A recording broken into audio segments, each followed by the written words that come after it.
I'm guessing if you clicked on this video, it's because you are tired. It's because you've been praying, maybe you've been fasting, you've been going to church, you've been giving, and you feel like you've been doing all of the right things, but still haven't gotten anywhere specifically in your finances with God. And you've been holding out for a breakthrough. You've been hoping that something would be different, but day after day, it's the same thing. You still have to check your bank account before you swipe your card. You still have to go into a job that you don't like, and you feel like you're building someone else's dream while you're neglecting your own, and you're starting to wonder if your prayers are even being heard. But I want to tell you that the fact that you found this video means that they are. And I think that if you watch this video until the end, that it's going to be hard, but it will be very eye-opening as to why you may not be getting the answers to the prayers that you are looking for, and the changes that I was able to make that literally took me from living paycheck to paycheck to now being a God made millionaire. And I know that this is possible for you too, because what God did for me, he could do for anyone. But one of the things that shifted everything was when I started making these changes and started praying these specific prayers. So, the first thing that I did is I started praying for opportunities instead of income. So, when we think about the way that God works, he works through means, and he works through the ordinary means of grace. And one of those things, and when it comes to income, is work. And so the way that God set up the world is not to be a cosmic lottery where he just drops money to our into our lap, or we just play a special set of numbers and then he brings it at our door. In fact, that would be the opposite of the entire purpose that God created for work. Work is good for us. And so what we need to do instead is say, Lord, give me the opportunity. Help me to have eyes to see the opportunities to be able to create wealth, to be able to get financial freedom. And when we shift it from saying, like, God, give me money, to saying, God, give me the eyes to see opportunities to create wealth, we are now praying much more in line with what the Bible tells us is the will of God, and much more in line with the way that God created the world to work. Let me ask you this. Does your prayer life right now sound like, God, I need money for these bills? God, give me money for this or that? Or do your prayers sound like, God, give me the opportunity to create enough income so that I can get X, Y, or Z? You see, the problem is not saying, like, God, I want money for my bills. Like, great, ask for what you need. The problem with that, though, is you're asking for the fruit when you should be focusing on asking for the seed. You see, when God gives us something, he is too kind to give us a garden, knowing that we have no skill, no ability to be able to manage that. And that if he gave you that garden that you're asking for, within a matter of time, everything in it would die. The same reason that majority of lottery ticket winners actually lose all of their money within 2 years of winning multiple hundreds of millions of dollars in the lottery. And God is just too good to give us something knowing that we are not ready for it yet. And so, what does he do every day? He gives us seeds. Every paycheck that you got was a seed. And if I ask you what you did with it, could you honestly look me in my eye and tell me that you honored God with it? That you didn't go out to eat, that you didn't go shopping, you didn't need to, that you didn't go do these extra entertainment activities or spend it on subscription services or Netflix or whatever else? And the problem isn't that you can't ever do those things, but if you are still in a place where you're asking God to give you more, but you have not been responsible with stewarding the little, then you are asking God to go against himself, his principles, his ways, and his word. And of course, he would not do that. So that's why I'm telling you to evaluate your prayer and say instead, Lord, make me more disciplined with the money that I have now. Lord, give me more opportunity to be able to create income.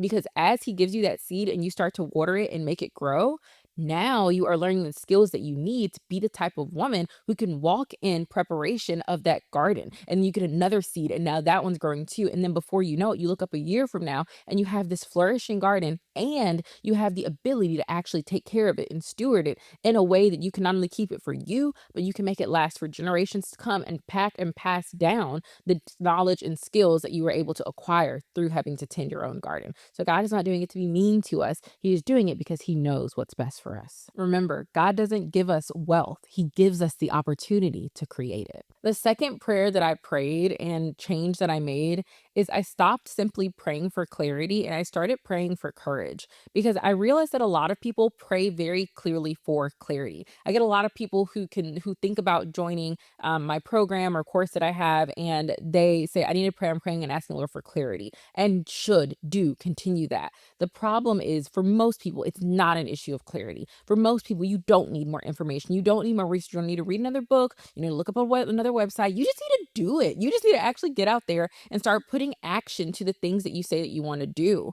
And so when we pray for clarity, oftentimes I find that for most people, that is really just a cover up because it gives them the ability to not take action. It gives them the ability to not move forward because you're waiting for this clarity instead of getting out there and doing it. Because you know what we will normally find is that the answers are in the action, that it's as we go through, it's as we start walking that we figure out where we're going. The Lord cannot order our steps if we're not moving. And that's what we want. We want God to give us the whole picture. When God doesn't do that, he gives us a piece at a time, because the truth is, if he gave you the whole picture, you would not be able to handle what it is that he has prepared for you and understand the magnitude of it, and you would mess it up. And that's just the truth. We all would. And he knows better than to tell us everything that is going to happen, because it's not something we need to know. And how would we cultivate faith if we knew everything that was going to happen every step of the way? Otherwise, it wouldn't be faith. And so remember, when you're praying for clarity, to always check and ask yourself, like, okay, do I really need to know this next thing in order to move forward? Or am I asking God to give me 3 steps ahead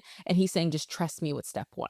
The third thing that God taught me that was a major component of me getting to that 100K a month mark is that wealth is simply a byproduct of solving problems and delivering value to other people. And this should also be a big thing if you think that there's a such thing as like a limited amount of money, or like, oh, I don't need more than 10K a month. I don't need, like, do you know what you're saying when you say that? You're saying, I don't need to create any more value. Whew. What type of self-centered, y'all, what type of self-centered mindset is that, to say, I don't need to create any more than this amount of value? That's how you know that the money isn't about helping others. It's not about moving forward God's kingdom and being able to give more and leave it. It's about you, and it's about your comfort level. If that is your idea, that you have this cap on the amount of income that you can make or that you want to make, it is because you have a false view of income, and you inherently think that making a certain amount of money, you can't go past that without having to do something bad or unethical, which simply isn't true. Because literally there is an abundance of value, an unlimited amount of value that we can create for people.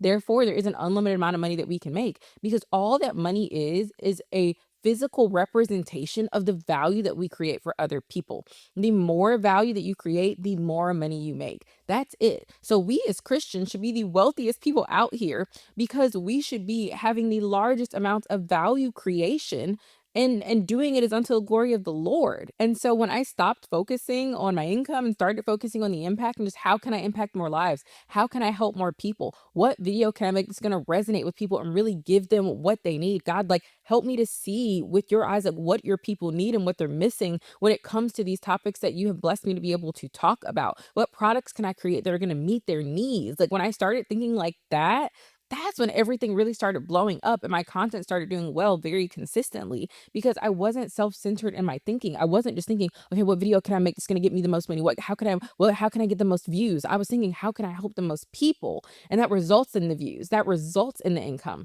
But I'm telling you, when you focus on that impact first, the income is always going to follow. And now, for those who ask, the way that I create income and solve problems is through something called course creation or digital products. You can take whatever skills you have, be that growing a great tomato in a garden, or giving piano lessons, or having an amazing marriage, or living your life and thriving as you're single and looking, and how you get a good first date, or whatever skills or experience you have the ability to package that into a program and product that can help other people. And if you're interested in learning how to do that and how I was able to do that to create a business where I make over 100K a month, I have a free training in my description, which goes over the 3 steps that I use to be able to create a course and quit my job so that I could stay home, be the homemaker that God had called me to be, and have crazy amounts of impact like you watching this video right now, while still being able to live the life of my dreams outside of this, and only work 5 hours a week to have massive impact, massive income, and still be able to be the wife, the parent, and all of the other hats that I can wear in the life that God has given me. So in the comments below, tell me what you are praying for, and if any of these hit on something that you are currently maybe been praying for, and now you're going to change it going forward to pray and to ask God for things that are in line with his word.